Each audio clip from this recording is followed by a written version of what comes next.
श्रीरङ्गनाथाष्टकम्। आनन्दरूपे निजबोधरूपे ब्रह्मस्वरूपे श्रुतिमूर्तिरूपे शशाङ्करूपे रमणीयरूपे श्रीरङ्गरूपे रमतां मनो मे।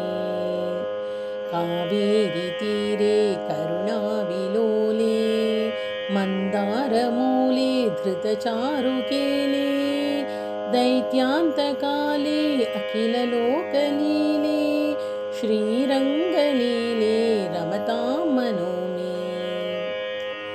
लक्ष्मीनिवासे जगतां निवासे हृत्पद्मवासे रविबिम्बवासे कृपानिवासे गुणवृन्दवासे श्रीरङ्गवासे रमतां मनो मे।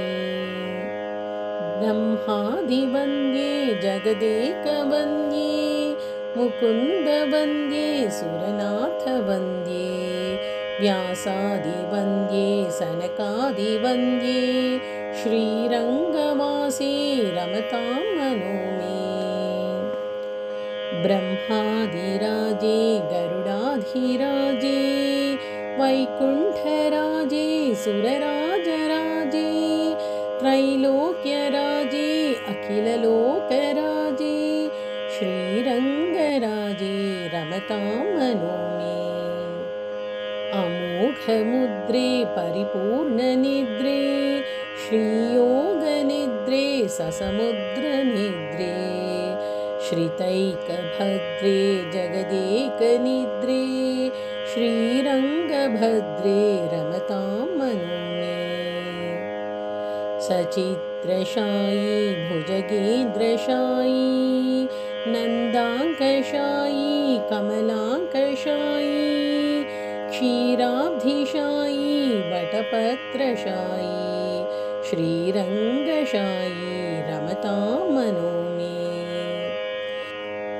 इदं हिरङ्गं त्यजतामिहाङ्गं पुनर्न चाङ्गं यदि चाङ्गमेति आणौ रथाङ्गं शरणाम्बुगाङ्गं याने विहङ्गं शयने भुजङ्गम्। रङ्गनाथाष्टकं पुण्यं प्रातरुत्थाय यः पठेत् सर्वान् कामान् अवाप्नोति रङ्गसायुज्यमाप्नुयात्।